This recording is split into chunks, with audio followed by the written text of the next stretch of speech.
Hello everyone, welcome to the Redmen TV. We're brought to you in partnership with theathletic.co.uk. If you want 50% off your yearly subscription fee, you can go to theathletic.co.uk/Redmen TV. Big focus today, something I want to kick off with you.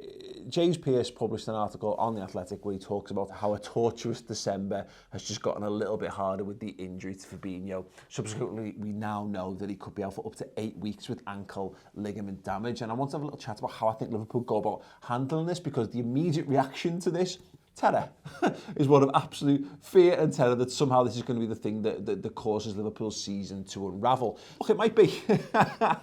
He's a very good player, isn't he? And there's a reason he's played so much football for us, is because we don't have anyone who quite does what Fabinho does in the way that Fabinho does it. Sure, we've got options. We can play in the six. Jordan Henderson, as we all know. Gini Wijnaldum, perfectly capable deputy. We've even seen Adam Lallana used in there. James Milner could do a job as well. Would a Trent Alexander-Arnold be capable in there? A Joel Matip, etc., etc. Liverpool are not short of options to play in the six, but much like if we were to lose Van Dijk, or you lost Firmino or Salah or Mane, etc., the guy who sits underneath is not at the level of the guy that has the spaces, the incumbent in the position already. Is it a reason to be scared and fearful? Look, potentially. There's no escaping that Liverpool will have to adapt, they'll have to change, and when you lose quality players out of your side, it can have a knock-on impact to the overall quality of your side. Sure, Klopp was asked, he said, I'm 4 years in, tell me when it was easy.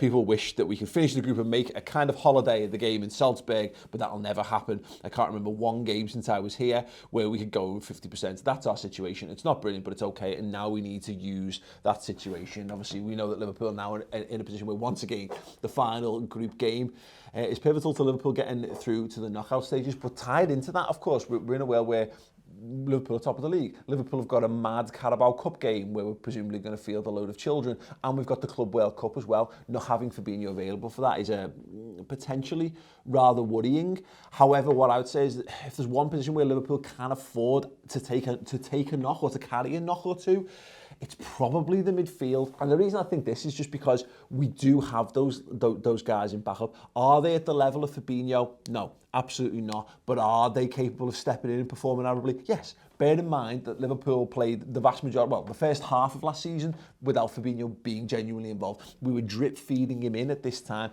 He played in the Red Star game at home, and he was really good. He then played away at the Emirates, and he wasn't so good. We were starting to get him in. Obviously, he's established now, but what I mean is, we've seen Gini Wijnaldum go away to the Etihad in a Champions League quarter-final as the DM, and we were all going, what's going to happen here? And he was brilliant, and he's shown on countless occasions how capable he is there. And yes, Jordan Henderson, I think, look, there's people who don't like Jordan Henderson, fine, whatever. This is not the video for me to turn those opinions around, but I think we'd all agree that he played far better as one of the eight, when he's able to drive forward with the ball, when he's able to impact things in the final third far more. We can see quite clearly that he's been limiting his game in those years when he was asked to play in the six. However, is he still our best six option, and does that have a knock-on impact to what we do slightly further forward in the midfield? The good thing we've got here is options, and the big question, and one person who might provide an answer to this in a roundabout way, is Alex Oxlade-Chamberlain starting to find his feet, starting to find his form again for the Reds, looking a real threat, but he's looking a real threat from midfield. I think seeing him on the wing, we've seen him play in the false nine, he's fine. But his best position for Liverpool is actually the position which is currently occupied by the captain, Jordan Henderson. So what this maybe opens us up to is, whilst personally I think Jordan Henderson is better in the 8 than in the 6, if we wanted to keep Henderson in the 8, then you'd say Gini Wijnaldum. Well, let's have another conversation, because, hello, there's a man there called Naby Keita, and I'm sure there's people rolling their eyes going, yeah, but what's he done? Has he proven himself yet? And of course, the answer to that is no. But Naby Keita and Oxlade-Chamberlain could ultimately decide who ends up in the 6 for Liverpool more and more in this December, Fabinho-less period, because how does Oxlade-Chamberlain get his game? Because I think Henderson's performed, look, I think he's been a little up and down, but I think his overall level has been much higher this season than it was of a season of him playing in the 6. I think, he's having a much more tangible impact on football matches.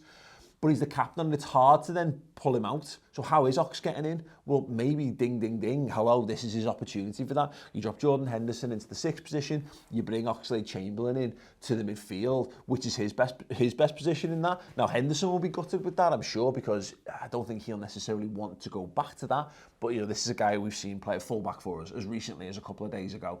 He'll do everything it takes to make Liverpool as good a team as they can possibly be. That's part and parcel of being the captain. And again, on the flip side, this is a chance to shine for the other players. Let's talk Adam Lallana for a moment. I don't think any of us really would like to see Adam Lallana as a 6 consistently over 5, 6, 7, 10 games or whatever it might be. But he's proven himself an able deputy, not a stunning one. You know, I think there's moments he's played in the Carabao Cup games where he's maybe looked a little bit shaky. But, you know, talking about like a guy who was a forward, a winger, then adapted to a midfielder, and now all of a sudden playing the DM, there's going to be a period of adaptation. The most encouraging thing in this period, for me personally, is look at the teams Liverpool have got to play. Fabinho is vitally important to the best Liverpool side, which is why we end up with Adam Lallana playing at Villa Park so that Fabinho doesn't pick up a yellow card and thus a suspension and thus miss the Man City game, which we ultimately go on and win to open that 9-point gap. The fixtures we have now are not... This is dangerous. I appreciate this. So if anyone wants to touch wood, please feel free to do it now. Liverpool don't have a calibre of opposition like Man City to play in this spell of games. We don't really play a truly top team. Yes, Leicester City, of course, and that'll come. And obviously, that's probably the... Red Bull Salzburg is going to be a tough game. It's away from home. We've seen what a good side they are. Napoli are better than them. Napoli was a much tougher fixture. Leicester are a very, very good team, and I think Leicester will be a very tough game. We've seen that already. We've seen that countless times. But Leicester aren't Manchester City.